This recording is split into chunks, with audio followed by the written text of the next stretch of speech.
पाकिस्तान का सिस्टम ऐसा है कि यहाँ कोई सिस्टम ही नहीं। यहाँ क्या हमें पाकिस्तान के बाद कई साल तक कोई सिस्टम ही नहीं था, फिर भी मुल्क चलता रहा।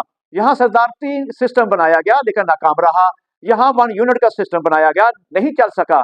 यहाँ बीडी सिस्टम बनाया गया, नहीं चल सका। यहाँ मार्शल लॉ का सिस्टम चलाया गया, नहीं चल सका।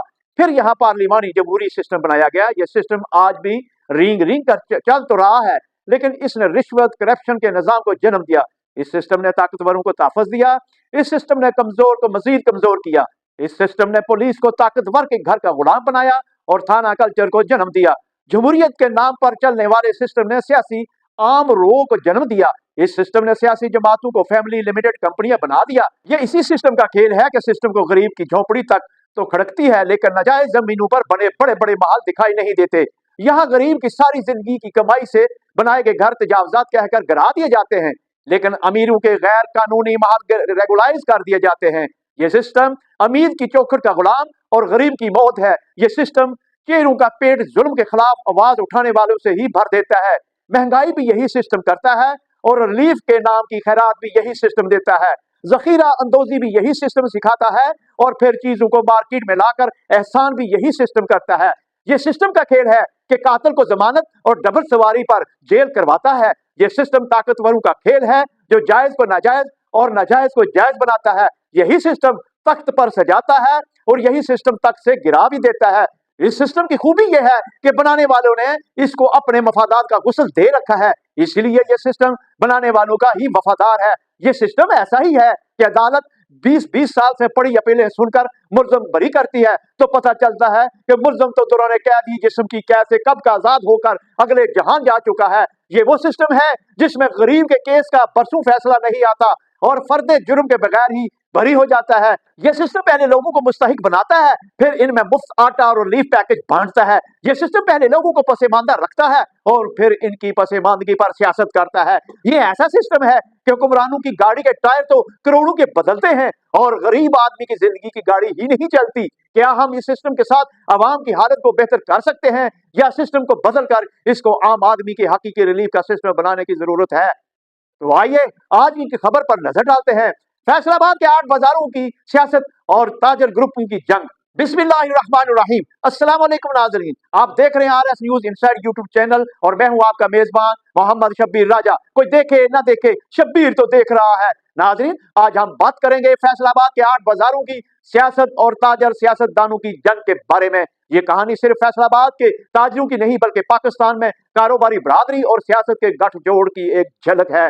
हालिया दिनों फैसलाबाद के साबिक डिप्टी मेयर अमीन भट्ट पर एक फैक्ट्री पर कब्जे का इल्जाम लगा, जिसकी वीडियो सोशल मीडिया पर वायरल हो गई। अमीन भट्ट ने इस इल्जाम को मियां अब्दुल मन्नान साबिक MNA और मलिक शाहिद रसूल सदर चंडियोड़ बाजार की साजिश करार दिया और कहा कि यह सब मेरे खिलाफ एक मंसूबाबंदी के तहत हुआ। लेकिन हकीकत क्या है? ताजर बरादरी के ये ग्रुप एक दूसरे पर क्यों इल्जामात लगा रहे हैं और फैसलाबाद की अंजमन ताजरान के अंदरूनी इख्तलाफात का असल चेहरा क्या है? ये सब आज के वीडियो में तफसील से जानेंगे, तो वीडियो को आखिर तक देखें और कमेंट्स में अपनी राय का इजहार जरूर करें। नाजरीन, अमीन भट्ट ने सरदार अमीन जितोई के यूट्यूब पॉडकास्ट में कहा कि मेरे खिलाफ झूठी FIR कटवाई गई और इसमें मियां अब्दुल मन्नान साबिक MNA और मलिक शाहिद रसूल सदर चंडियोड़ बाजार का हाथ है। ये वही अमीन भट्ट है जिन्होंने कुछ दिन पहले एंटी इंक्रोचमेंट मुहिम के खिलाफ एहतजाजी रैली निकाली थी और घंटाघर चौक में खड़े होकर मुस्लिम लीग नून के MNAs और MPs को पुकारा था। मैंने सबको कहा है कि मेरा साथ दो, मगर किसी ने फोन तक नहीं उठाया। अब मैं ये जंग अकेला लड़ूंगा। लेकिन सवाल ये है कि ये जंग किसके खिलाफ? क्या वाकई ये छोटे ताजरों के हक की जंग है या फिर ये अपनी ताकत और असर रसूख को बरकरार रखने की कशमकश है? नाजरीन, मलिक शाहिद रसूल को भी इस पॉडकास्ट में बुलाया गया जहां इनसे सख्त सवालात किए गए, लेकिन मलिक शाहिद रसूल ने बड़े तहम्मुल से तमाम इल्जामात को मुस्तरद करते हुए कहा, मैं चंडियोड़ बाजार का सदर हूं, हमारा कारोबार 1947 से किताबों का है। मैंने किसी FIR में मियां अब्दुल मन्नान का नाम नहीं लिया और ना ही किसी कब्जे में मैं मुलव्वस हूं। अमीन भट्ट ने एक वॉइस मैसेज के जरिए दावा किया है कि मैं 10 दिन वहां बैठा रहा, कब्जा लेने को नहीं आया। लेकिन सवाल यह है कि अगर किसी जगह का स्टाम्प पेपर आपके पास हो तो क्या वो जगह वाकई आपकी हो जाती है? मलिक शाहिद रसूल का कहना था कि ये वही मामला है जैसे साइफर केस में कहा गया कि मेरे पास ये खत है मगर खत पेश नहीं किया गया। तो नाजरीन, यहाँ 2 बयानियां सामने आ रहे हैं। अमीन भट्ट का दावा इनके खिलाफ साजिश हो रही है और मुस्लिम लीग नून की मुकामी क़यादत उन्हें बेयारो मददगार छोड़ दिया है।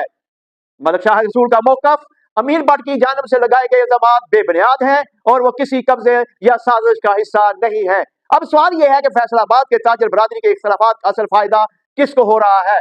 क्या ये सब असल में सियासी मफादात के लिए लड़ी जाने वाली जंग है या फिर वाकई छोटे ताजरों के मसाइल के हल की कोशिशें हो रही हैं?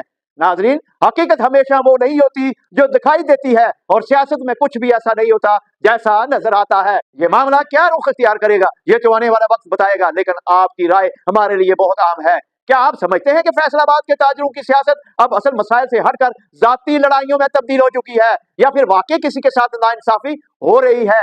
अपनी राय नीचे कमेंट्स में जरूर दें। वीडियो को लाइक करें, शेयर करें और चैनल सब्सक्राइब करना ना भूलें ताकि हम आपके लिए मजीद तहकीकाती वीडियोस ला सके। नाजरीन, हम दोनों मलिक शाहिद रसूल सदर चिड़ियोर बाजार और साबका डिप्टी मेयर अमीन भट्ट साहब को अपने चैनल RS न्यूज इनसाइड पर दावत देते हैं कि वो हमारी पोस्ट कार्ड कोई देखे ना देखे, शब्बीर तो देख रहा है, प्रोग्राम में तशरीफ लाएं और अपना मौका पेश करें। नाजरीन, अपने इर्द गिर्द का ख्याल रखिएगा और मिलते हैं अगली वीडियो में। तब तक के लिए अल्लाह हाफिज।